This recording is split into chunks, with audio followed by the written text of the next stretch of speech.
आज हम aldol condensation aldehyde ketone chapter में से बहुत ही इंपॉर्टेंट नेम्ड रिएक्शन है, नाम है एल्डोल कंडेंसेशन। इसको स्टार्ट करने जा रहे हैं। बहुत क्वेश्चन बनते हैं इसके ऊपर, तो आपको बताएंगे एक एक करके, तो आप इसको ढंग से लिखना स्टार्ट करिए। देखिए, एल्डोल एल्डोल का मतलब होता है एल्डिहाइड प्लस ऑल। मतलब इसमें आपको एल्डिहाइड और एल्कोहल दोनों ग्रुप दिखाई देंगे। कंडेंसेशन का मतलब होता है चीज का जुड़ जाना, कंडेंस हो जाना। तो एल्डोल कंडेंसेशन क्या होता है कि in the presence of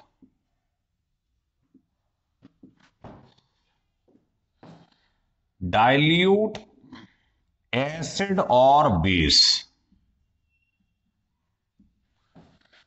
dilute acid या बेस ले लो, कई बुक्स में केवल बेस लिखा हुआ है ना। क्या होगा? टू सिमिलर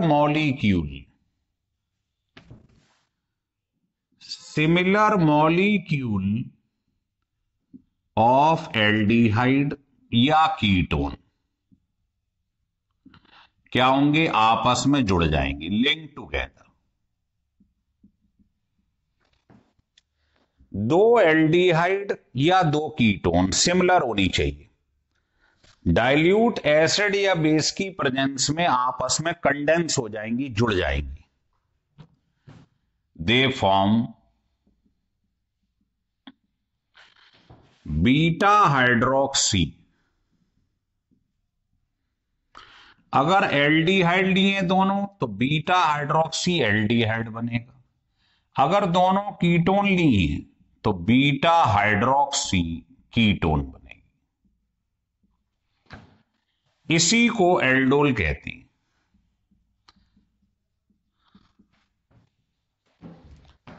तो समझ में आ गया क्या होता है ये? This phenomenon is known as aldol condensation. Condition क्या है कि कौन देते हैं एल्डोल कंडेंसेशन? लिख लो, एल्डिहाइड और कीटोन। और वो भी कैसा होना चाहिए? एलिफेटिक, एरोमेटिक नहीं। एल्डिहाइड और ketone which contain alpha hydrogen. ये बात ध्यान रखिए। जैसे ये देखिए, ये आपके पास मान लीजिए कोई कंपाउंड लिखा है, तो ग्रुप के बगल वाला कार्बन अल्फा, फिर बीटा, फिर गामा। तो इसमें कम से कम एक अल्फा हाइड्रोजन, जो अल्फा कार्बन पर अटैच होती है हाइड्रोजन, उसे कहते हैं अल्फा हाइड्रोजन, ये होनी चाहिए। अब आपसे कोई पूछे कि बताइए फॉर्मल्डिहाइड है, ये एल्डोल देगा? नहीं देगा, क्योंकि ग्रुप के बगल में कोई कार्बन ही नहीं है। कोई आपसे पूछे ये ट्राई मिथाइल एसीटल्डिहाइड है, बताइए ये एल्डोल देगा? तो ग्रुप के बगल में अल्फा कार्बन तो है, लेकिन इस पर एच नहीं है, ये नहीं देगा। तो अल्फा कार्बन पर एच होना चाहिए, उसी को अल्फा हाइड्रोजन कहते हैं। तो इनमें से ये देगा। कोई पूछे ये देगा एल्डोल? देगा। ग्रुप के बगल में अल्फा कार्बन है, उस पर एच है, ये देगा। तो ध्यान रखिए, एल्डिहाइड या कीटोन जिसके अंदर अल्फा हाइड्रोजन होता है वही देता है एल्डोल कंडेंसेशन। इस बात को विशेष रूप से ध्यान रखिए। आ रहा है समझ में?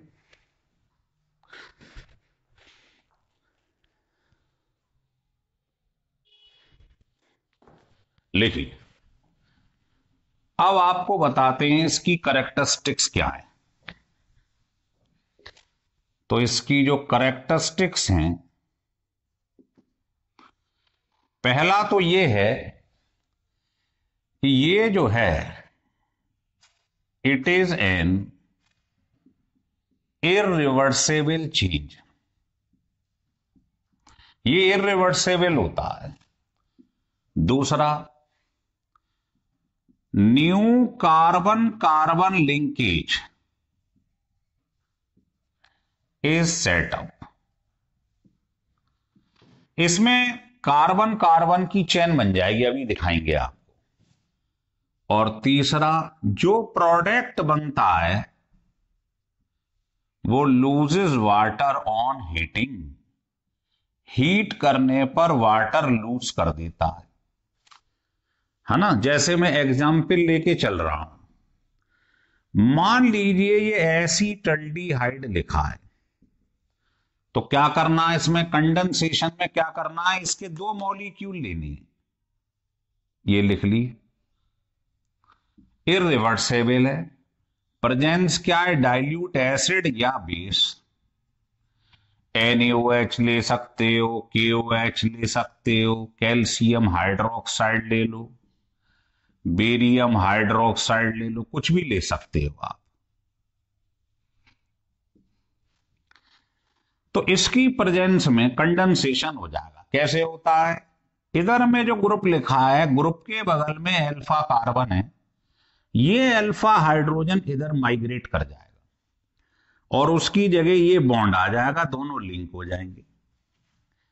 तो आपके पास जो कंपाउंड बना है, चेक कर लो बीटा हाइड्रोक्सी है कि नहीं। मेन ग्रुप CHO होता है, OH CHO, तो ग्रुप के बगल में अल्फा, उसके बगल में बीटा, तो देखो बीटा पे हाइड्रोक्सी आ गया, तो इसका नाम हो गया बीटा हाइड्रोक्सी एल्डिहाइड, इसी को एल्डोल कहते हैं। और अगर आपने इस प्रोडक्ट को हीट कर दिया तो ये OH अंदर की साइड से H लेके चला जाएगा, वाटर का रिमूवल। तो ये लिखा है ना, product loses water on heating, heat करने पर ये प्रोडक्ट वाटर लूज कर देता है और ये बन जाएगा। अब इसका IUPAC नेम अगर आप करें तो ये हो जाएगा ब्यूट, 2 नंबर पे ईन है और 1 नंबर पे एल्डिहाइड। इसका कॉमन नेम होता है क्रोटोनल्डिहाइड। इसका कन्वर्जन आ जाता है कई बार कि एसीटल्डिहाइड से क्रोटोनल्डिहाइड बनाइए, तो आप इसका एल्डोल कराइए, उसे हीट कर दीजिएगा, ये बन जाएगा। आ रहा है समझ में? और एग्जाम्पल देख सकती हैं। मान लो कोई आपसे ये कहे कि एसीटोन लिया, देखो स्टाइल ये कि CO के बाद CH3 नहीं आना चाहिए, अगर हो तो ऊपर लिख लो,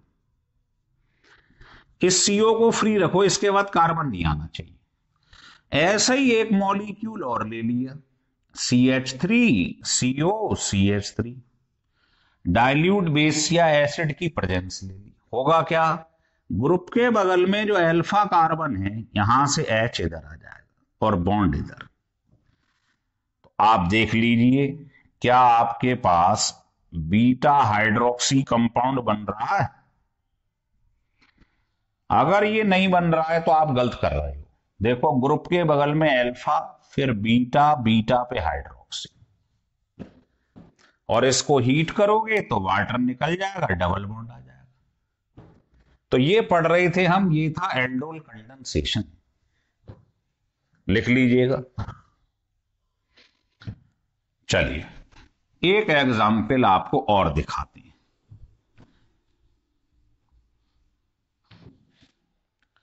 मान लीजिए आपके पास साइक्लिक कंपाउंड आ गया है ना, तो ये साइक्लोहेक्सेनॉन है। अब ऐसा ही एक और ले लो, लेकिन ध्यान रख लो यहां वाले में से अल्फा हाइड्रोजन इधर आएगा। तो आपने जब ये बनाया दूसरा, तो इसी को ऐसे लिया, क्योंकि इसके बगल में जो है, मालूम है हर कोने में क्या होता है, CH2 CH2। तो इस वाले O को चाहो तो ऐसे लिख लो नीचे, तो होगा क्या, डाइल्यूट एल्कली की प्रेजेंस में बताइए क्या होगा। ये वाला ग्रुप के बगल में जो कार्बन है अल्फा, ये H इधर आ जाएगा और बॉन्ड इधर चला जाएगा, बस बहुत आसान चीज है। तो क्या बन जाएगा सोचिए, यहां आ जाएगा OH, यहां CH और ये अब आप चेक कर लो, देखो ये CO ग्रुप है, मीन ग्रुप के बगल में अल्फा, उसके बगल में बीटा, बीटा पे हाइड्रोक्सी, बन गया एल्डोल। और अगर आपने इसको हीट कर दिया तो यहां से OH ले जाएगा, तो फाइनल कंपाउंड देख लेना, हीट लिखा ही नहीं लिखा, ये बन जाएगा, ये बन गया। तो दो मॉलिक्यूल अगर आपने सिमिलर ले लिए डाइल्यूट एल्कली की प्रेजेंस में, तो क्या बनेगा, एल्डोल, जिसको हीट करने पर वो वाटर लूज कर देगा और फाइनली प्रोडक्ट आपके पास ये बन जाएगा। लिख लीजिएगा,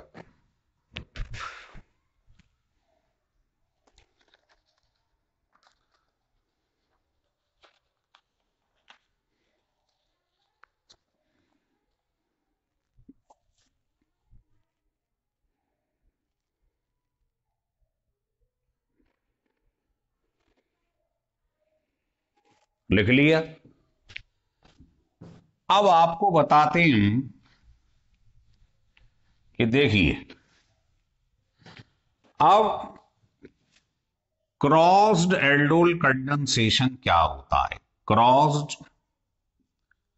एल्डोल कंडेंसेशन। तो क्रॉस्ड एल्डोल कंडेंसेशन में आपको दो डिफरेंट मॉलिक्यूल लेने हैं। लिखो, वेना two different molecule of aldehyde और ketone mix together in presence of dilute acid और बेस, कुछ भी ले लीजिएगा, है ना। तो इसमें कुछ नोट करके बातें लिख रहा हूं, जरा वो ध्यान दीजिए। पहला, कि जो लेस रिएक्टिव मॉलिक्यूल होगा, less reactive molecule behave as addendum molecule.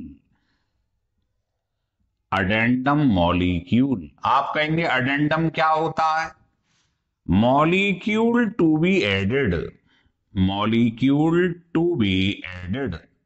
जो मॉलिक्यूल जुड़ने जा रहा है वो कहलाता है अडेंडम मॉलिक्यूल। तो जो लेस रिएक्टिव होगा, क्योंकि अब हम लेंगे दो डिफरेंट डिफरेंट, तो एक मोर रिएक्टिव होगा, एक लेस होगा। तो जो लेस होगा वो अडेंडम होगा। आप कहेंगे कैसे, वो समझाता हूं। ये देखो, जैसे मान लीजिए आपके पास एसीटल्डिहाइड लिखा हुआ है और एक लिखा है प्रोपेनल्डिहाइड, प्रोपेनल्डिहाइड। तो आपको मालूम है, मैं लिख देता हूं कि देखिए इसमें 2 कार्बन है, इसमें 3 है। तो जैसे जैसे नंबर ऑफ कार्बन बढ़ता है रिएक्टिविटी कम हो जाती है। यहां लिख देता हूं, इन केस ऑफ एल्डिहाइड और ketone, number of carbon atom increases, reactivity decreases. जैसे कोई आपसे पूछे ये फॉर्मल्डिहाइड है, ये एसीटल्डिहाइड है, ये बेंजल्डिहाइड है, तो आप बताइए कार्बन बढ़ते जाएंगे, रिएक्टिविटी कम होती जाएगी। तो फॉर्मल्डिहाइड इन तीनों में सबसे ज्यादा रिएक्टिव हो गया, ऐसे कीटोन में, है ना। तो पहले इसे समझ लेते हैं। देखिए, इसमें से ग्रुप के बगल में अल्फा कार्बन है, इस वाले H को इधर लाना है। तो इसमें से एटम माइग्रेट कर रहा है, देखो इसमें से तो केवल बॉन्ड हट रहा है, एटम तो इधर से आ रहा है ना। तो जो मॉलिक्यूल या एटम जुड़ने जा रहा है, ये जुड़ने जा रहा है, ये थोड़ी जुड़ रहा है। तो जो जुड़ने जा रहा है इसी को अडेंडम मॉलिक्यूल कहते हैं। ये लिखा है मॉलिक्यूल टू बी एडेड, जो जुड़ने जा रहा है। और जुड़ता कौन है, अल्फा हाइड्रोजन इधर आता है, तो इसलिए स्टाइल देख लीजिए लिखने की। अब ये H इधर आ गया तो आप कहेंगे ये अडेंडम मॉलिक्यूल है। तो दूसरा पॉइंट समझ में आ गया कि एल्डिहाइड और कीटोन कुछ भी हो, कार्बन एटम बढ़ेंगे तो रिएक्टिविटी कम होती जाएगी, है ना। ऐसी कीटोन में कोई आपसे पूछ ले ये एसीटोन है, ये ब्यूटेनॉन है, बताइए कौन ज्यादा रिएक्टिव है? एसीटोन, क्योंकि इसमें 3 कार्बन है, इसमें 4 है। तो जैसे जैसे कार्बन बढ़ेंगे हिंड्रेंस बढ़ती है, स्टीरिक हिंड्रेंस, रिएक्टिविटी कम होती जाती है। तो ये समझ में आ गई बात। और अगर मैं बात करूं एल्डिहाइड और कीटोन की, तो एल्डिहाइड ज्यादा रिएक्टिव होती है, उसको यहां लिख दूं कहो तो। थर्ड पॉइंट लिख लो, aldehydes are more reactive than ketone. सवाल है क्यों? क्योंकि कीटोन में 2 एल्काइल ग्रुप होते हैं, इसमें एक एल्काइल है ना। तो देखो ये RCHO लिखा है और ये RCOR लिखा है, तो जितने एल्काइल ग्रुप ज्यादा होंगे, नंबर ऑफ एल्काइल ग्रुप अगर बढ़ेंगे तो स्टीरिक हिंड्रेंस बढ़ती है, रुकावट बढ़ेगी, रिएक्टिविटी कम होती जाएगी। इसलिए एल्डिहाइड में 1 आ रहा है, इसमें 2 आ रहा है, तो इसमें हिंड्रेंस ज्यादा है, इसलिए ये ज्यादा रिएक्टिव है। और स्टेबिलिटी पूछूं तो उल्टा हो जाएगा, कीटोन ज्यादा स्टेबल होती हैं देन ये। तो समझ में आ गया फंडा। तो ये तीनों पॉइंट पहले समझ लो, तब आपको क्रॉस डेल्डोल अच्छी तरीके से समझ में आ जाएगा। देखिए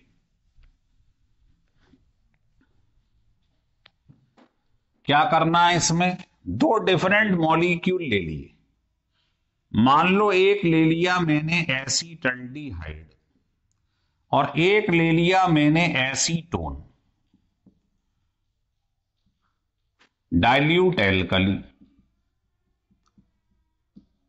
अब ये बताइए ये कीटोन है या एल्डिहाइड? तो ये लेस रिएक्टिव है, तो जो लेस रिएक्टिव होता है वो अडेंडम मॉलिक्यूल होता है, उसको आपको इधर लिखना है, राइट हैंड साइड में उसे लिखना है जो लेस रिएक्टिव है। तो बताइए ग्रुप के बगल में अल्फा कार्बन है, तो ये वाला H अल्फा हाइड्रोजन इधर आ जाएगा, बॉन्ड इधर आ जाएगा, बहुत आसान है।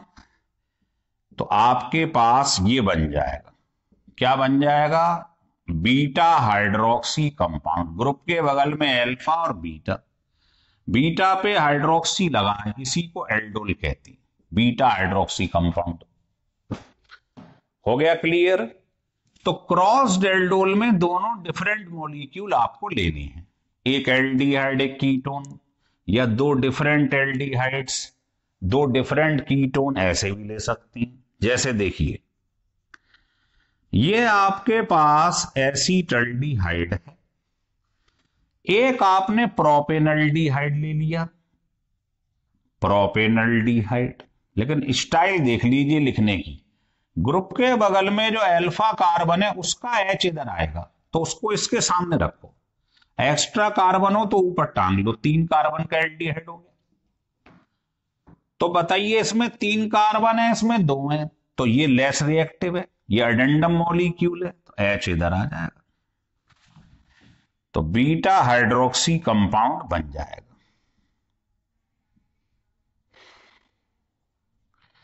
ग्रुप के बगल में अल्फा, फिर बीटा, बीटा पे हाइड्रोक्सी। क्लियर हो गया? तो 2 डिफरेंट एल्डिहाइड या एक एल्डिहाइड एक कीटोन कुछ भी ले सकते हो, इसे बोलते हैं क्रॉस डेल्डोल कंडेंसेशन। लिख लीजिए।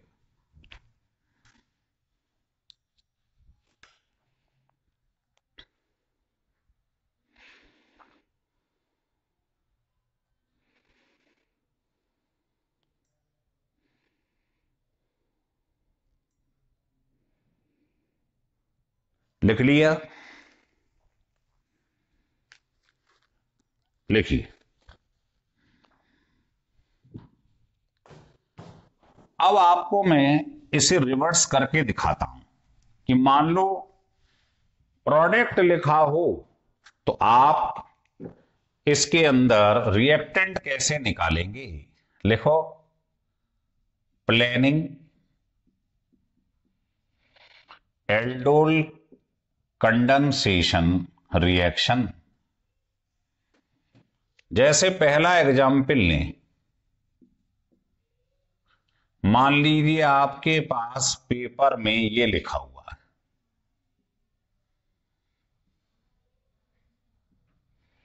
ये लिखा है, मतलब एल्डोल लिखा है। या एक एग्जाम्पल और ले लेती हैं जिससे आपकी समझ में आ जाए।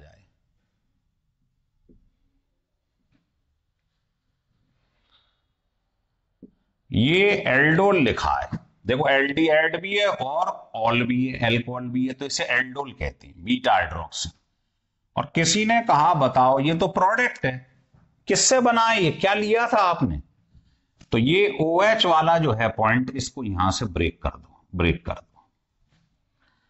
अब क्या करना है आपको, ये जो OH वाला है यहां से H हटा दो, और ये बगल में CH है, इसको H दे दो। तो बताओ अगर इसमें से H हटा दूं और ये इसमें H प्लस कर दूं, तो बताना क्या बनेगा? CH3CH2, H हटा दिया यहां से तो रह गया CHO, और इसको H दे दिया तो ये हो गया CH3CH2CHO। तो ये इसकी ट्रिक है, समझ लीजिएगा। एक का H हटा के दूसरे को पकड़ा दीजिएगा, ये बन जाएगा। तो ये आंसर आ गया, इन दोनों का कंडेंसेशन कराया था तब ये बना था। फिर देखिए, ये एल्डोल है, बताना है किसको लिया था, रिएक्टेंट कौन थे। तो इसको काटिए, जो OH वाला है इसमें से H हटा दो, O के बगल वाला H, और इसको H दे दीजिएगा। तो ये बन जाएगा C6H5CHO, H हटा दिया ना, तो ये हो गया बेंजल्डिहाइड। और ये इसको H दे देंगे तो हो जाएगा CH3CH। तो ये इसकी शॉर्टकट की है कि एल्डोल दिया हो तो कैसे मालूम करेंगे रिएक्टेंट कौन कौन से थे। लिख लीजिए,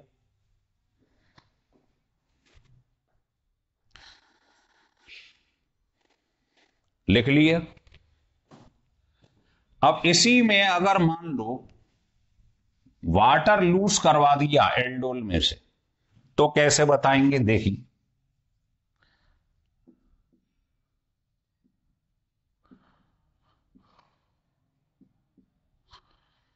मान लो ये लिखा है पेपर में,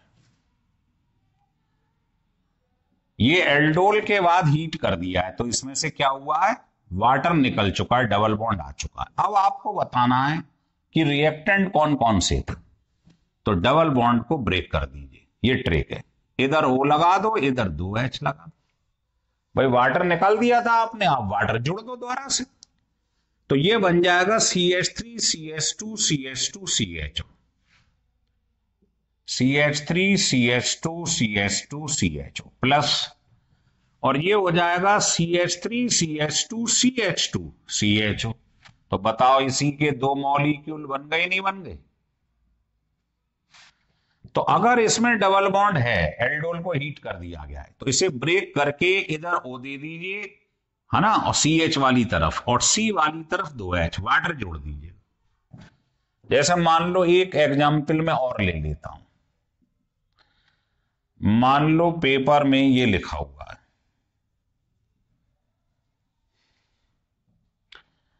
ये लिखा हुआ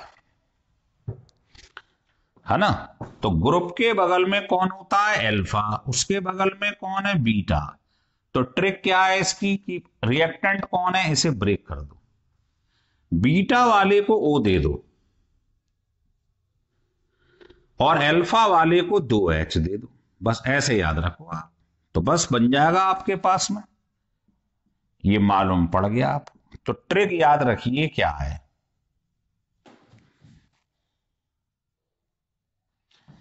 अल्फा कार्बन, जो अल्फा वाला है ग्रुप के बगल वाला, उसको तो 2H दे दीजिए, और जो बीटा वाला है उसको O दे दीजिए, बस ये याद रखना है, ठीक है। क्लियर हो गया? चलिए लिख लो।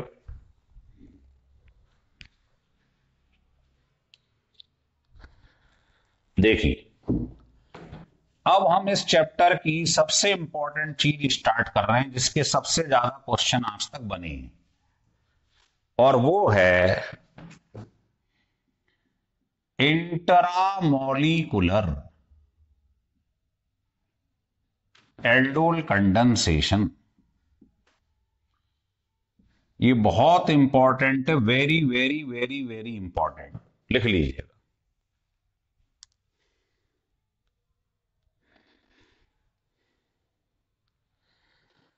तो इंटरा का मतलब होता है एक ही मॉलिक्यूल में हो जाए। तो लिखिए इफ टू कार्बोनाइल, कार्बोनाइल किसे कहते हैं? एल्डिहाइड को या कीटोन। दो कार्बोनाइल ग्रुप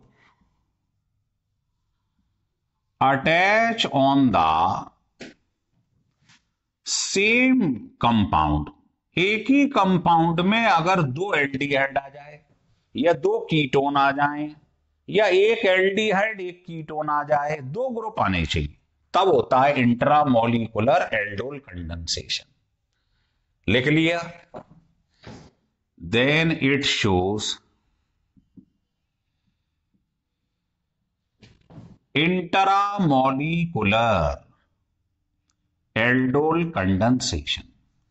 तो कंडीशन ध्यान रखिए, अगर एक ही कंपाउंड में दो कार्बोनाइल ग्रुप आ जाए, दो एल्डिहाइड या दो कीटोन या एक एल्डिहाइड एक कीटोन, तब होता है इंट्रामोलिकुलर।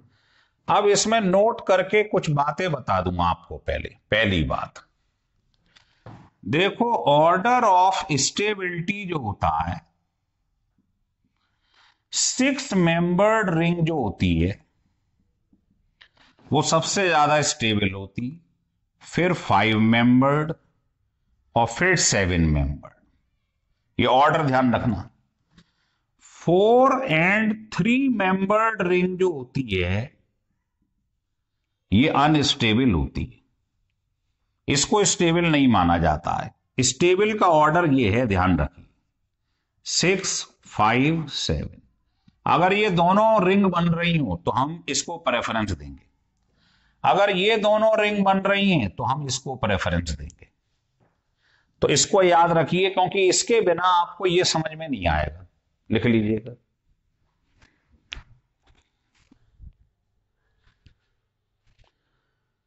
चलिए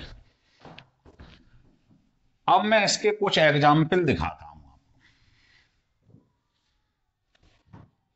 पहला एग्जाम्पल, ये हमारे पास लिखा हुआ है,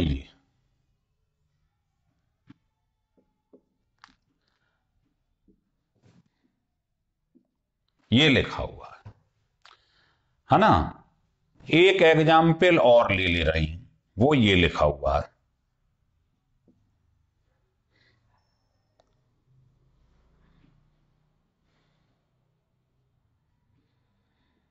ये लिखा हुआ है। अब वो आपसे ये कह रहा है कि आपने क्या करा, डाइल्यूट एल्कली ले लिया, कुछ भी ले लिया, मान लो बेस ले लिया। अब इसमें देखो आप, ये सीओ आ रहा है, ये भी सीओ आ रहा है, दो कीटोन आ रही, इसमें भी देखो आप दो कीटोन आ रही। तो आप समझ लेना ये इंट्रामोलिकुलर कहलाएगा। क्या? Aldol condensation, intra. तो इसकी ट्रिक समझ लो क्या है।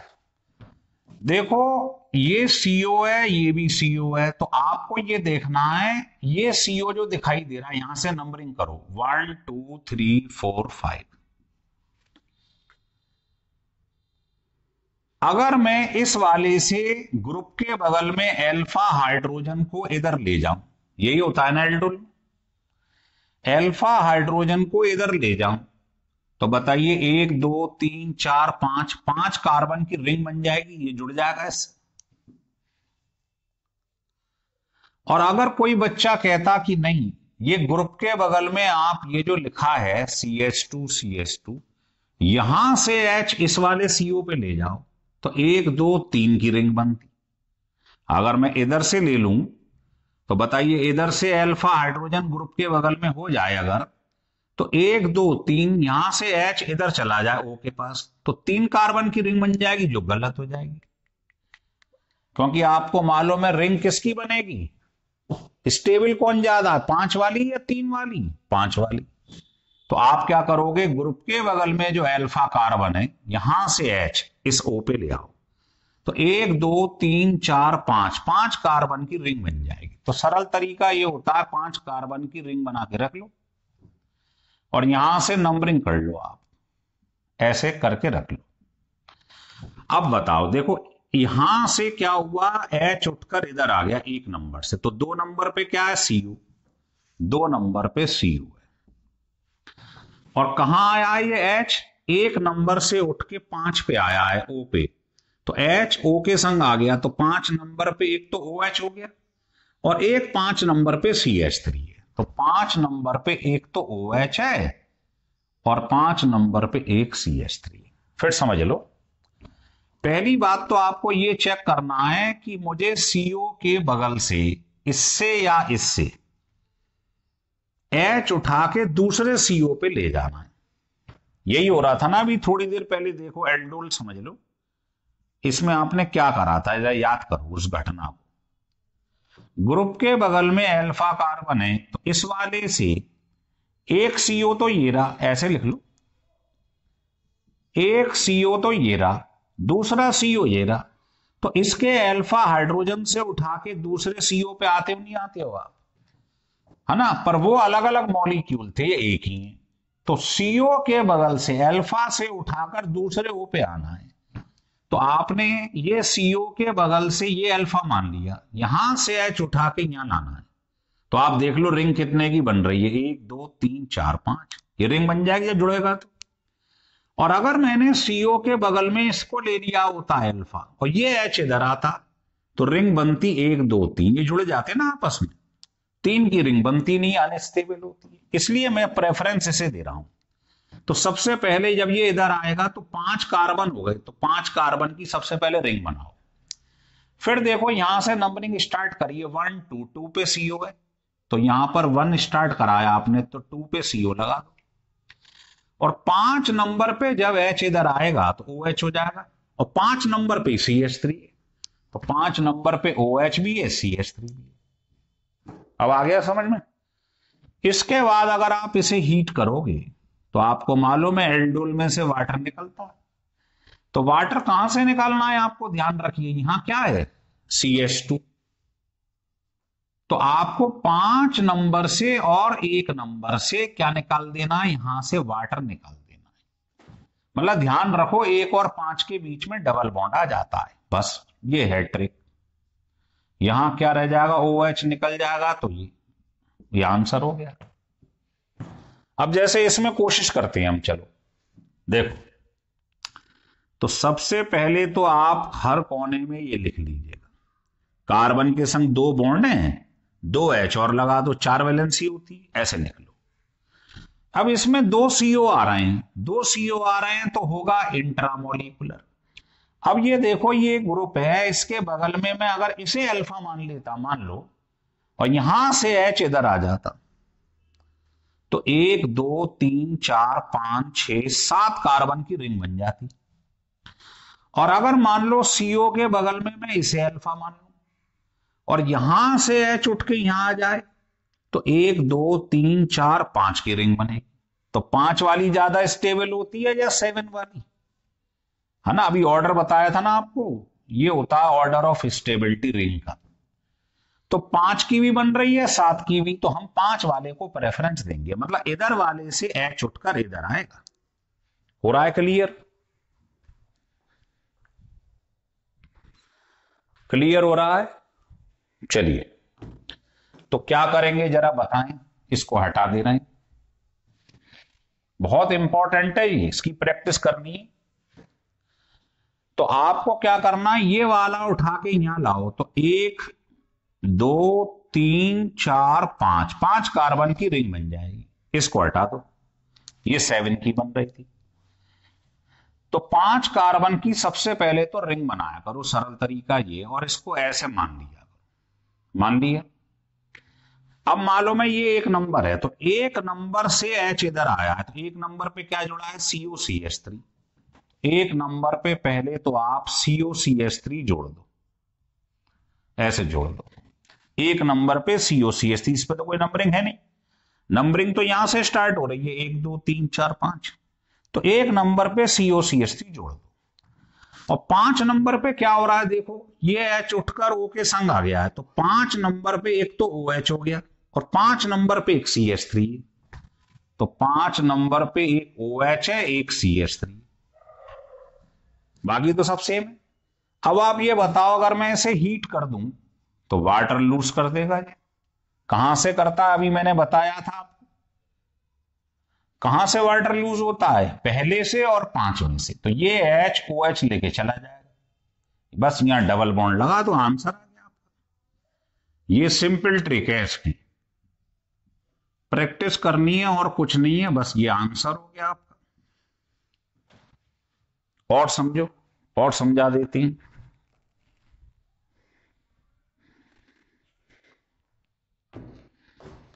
देखिए और एक एग्जाम्पल देखिए, मान लो आपके पास ये लिखा हुआ है,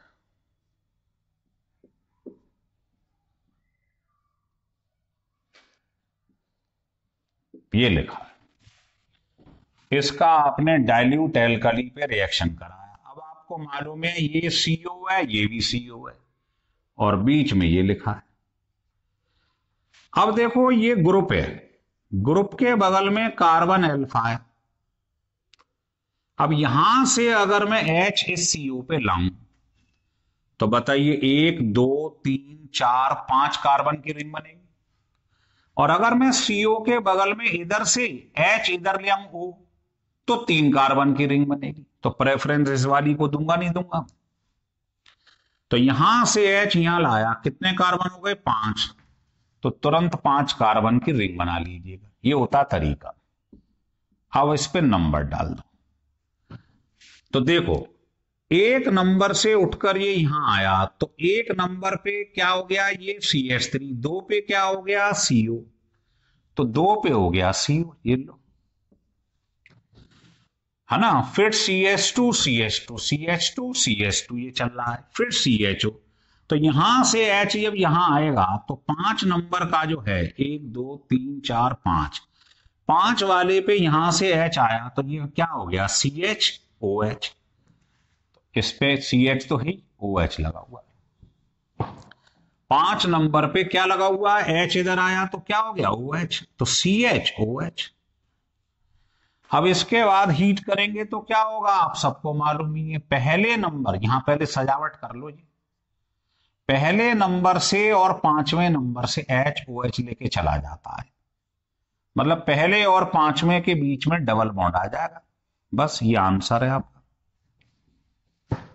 हो गया क्लियर। अब एक आप ट्राई करके देख लो, मान लो पेपर में ये आ गया,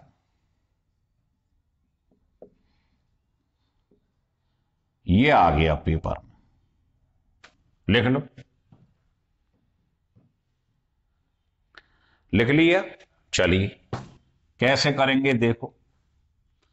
तो आपको मालूम है इसमें 2 CO आ रहे हैं, तो एक CO के बगल वाला ये अल्फा है, तो 1 2 3 4 5 6, तो आपने देखा ये वाला अल्फा CO के बगल वाला अल्फा दूसरे CO पे जाता है, ये उठ के यहां आएगा, तो 1 2 3 4 5, 5 कार्बन की रिंग बन जाएगी, और ये तो एज इट इज है, तो ये तो वैसे ही रहेगा।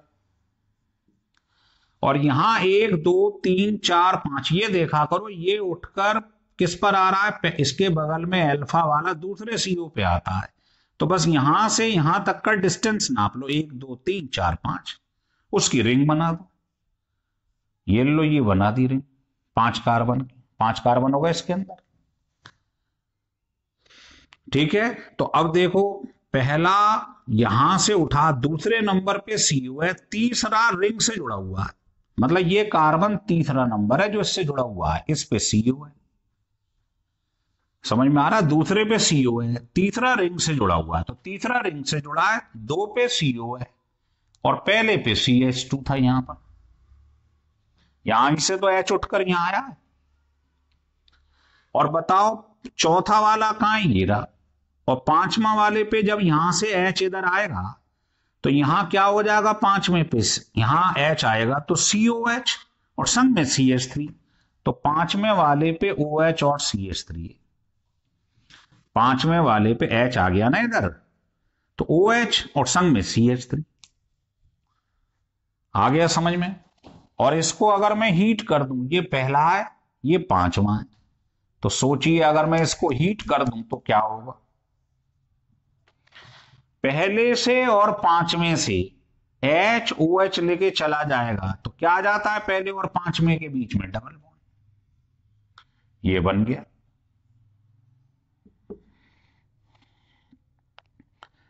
आ रहा है समझ में, ये बन गया, बस हो गया क्लियर। तो ये बड़ा इंपॉर्टेंट केस है, ढंग से समझ लीजिए, लिख लें।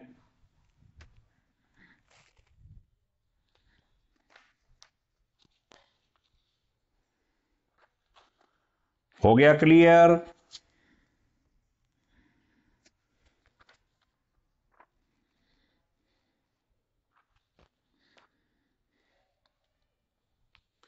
चलिए अब एक ये था इंट्रामोलिकुलर कैनिजारो रिएक्शन, लिख लो।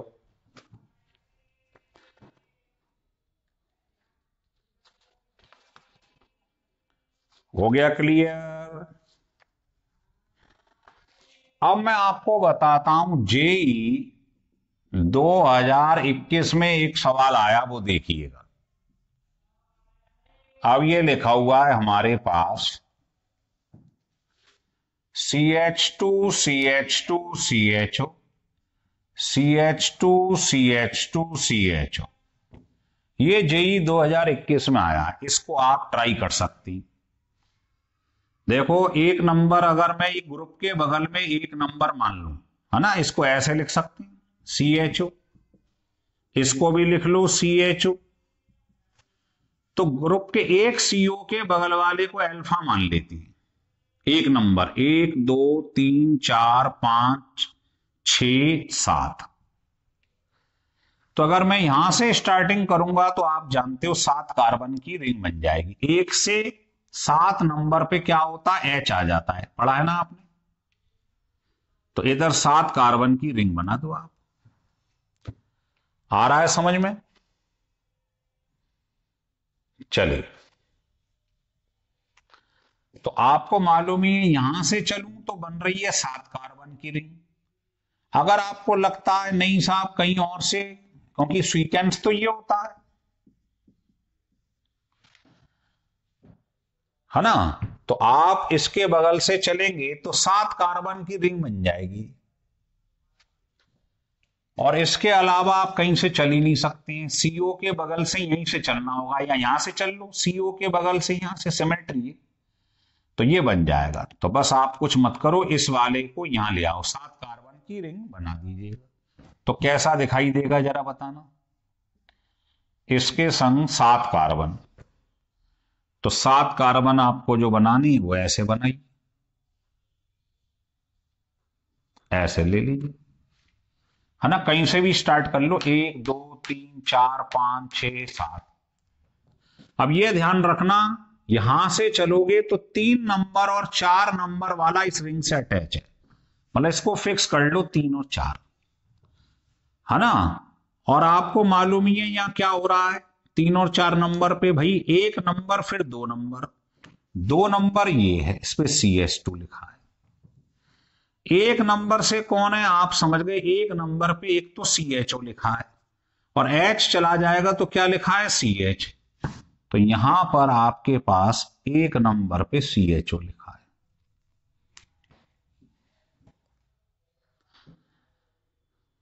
यही ग्रुप के बगल से ही तो कार्बन लाए हो आप, तो एक नंबर पे CHO लिखा है, और 4 नंबर ये रहा, इसके बाद 5 6, 5 ये रहा 6 ये रहा,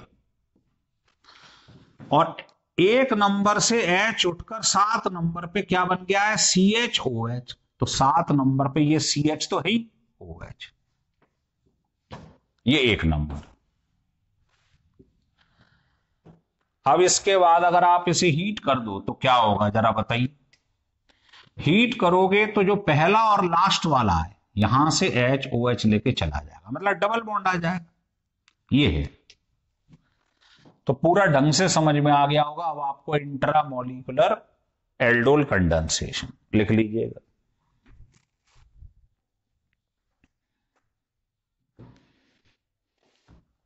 हटा दें,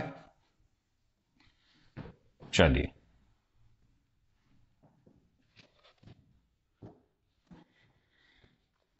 पूरी पिक्चर क्लियर होनी चाहिए, तब आनंद आता है क्वेश्चन करने में। आधा अधूरा करोगे उससे मजेदारी नहीं आएगी।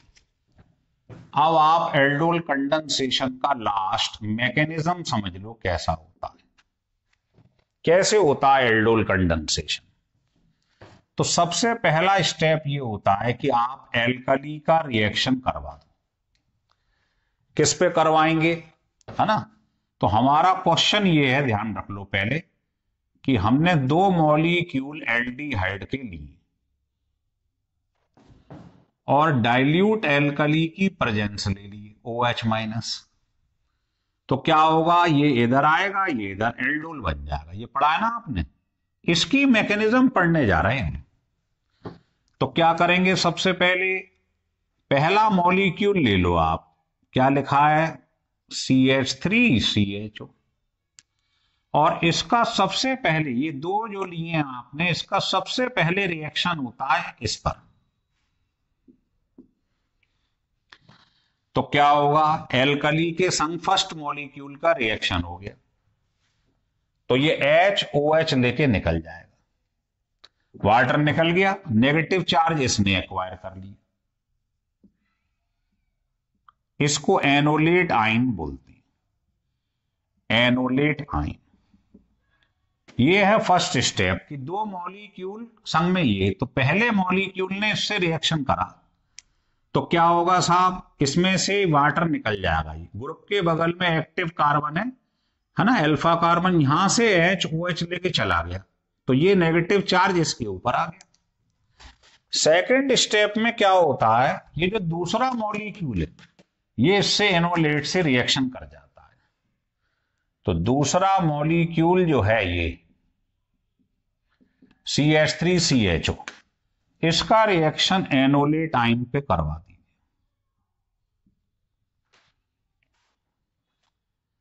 क्या होगा बताइए, कार्बन और O में कौन ज्यादा इलेक्ट्रोनेगेटिव है, O, तो इस बॉन्ड को ये अपनी तरफ खींच लेगा। अब ये इलेक्ट्रॉन खींचेगा तो यहां नेगेटिव चार्ज और यहां पॉजिटिव, तो पॉजिटिव पे ये अटैक कर देता है। तो बताइए जो बनेगा वो क्या होगा, इस पे तो नेगेटिव चार्ज आ गया, नेगेटिव, इस पे पॉजिटिव है, इस पे इसने अटैक कर दिया, तो ये इसके संग अटैच हो गया। आ रहा है समझ में, क्लियर हो रहा है। तो इसने अटैक करा, ये कौन है नेगेटिव, तो इसको न्यूक्लियोफिलिक अटैक बोलते हैं। फिर अंतिम स्टेप, ये जो हमारे पास बना है कंपाउंड, ये कंपाउंड हमारे पास जो बना है, ये शुरू में जो वाटर निकला था, कहीं यूज तो हो नहीं रहा वाटर, ये वाटर द्वारा से रिएक्शन कर जाता है, ऐसे लिख लो। तो पॉजिटिव कहां अटैक करेगा, नेगेटिव पे, तो ये H यहां आ जाएगा, तो ये आपके पास एल्डोल बन जाएगा। और OH जैसे आपने लिया था, भाई ये तो एक तरीके से एजेंट है, जैसे लिया एक तरीके से कैटेलिस्ट है, वैसे ही बाहर निकल जाएगा ये OH। तो आपके पास एल्डोल बन गया, नहीं बन गया। ये इसकी 3 स्टेप की मैकेनिज्म है एल्डोल कंडेंसेशन की, इन दोनों का इसकी प्रेजेंस में कैसे एल्डोल बना, ये है। तो अगर आपको ये वीडियो बढ़िया लगी हो, एल्डोल को पूरा आपको नस नस बता दी है इसकी, कोई क्वेश्चन नहीं रुकेगा अब आपका एल्डोल कंडेंसेशन का, इसको स्टिल करके पढ़िए, बहुत ही इंपॉर्टेंट वीडियो है। अच्छा लगे तो सब्सक्राइब और लाइक जरूर करिए।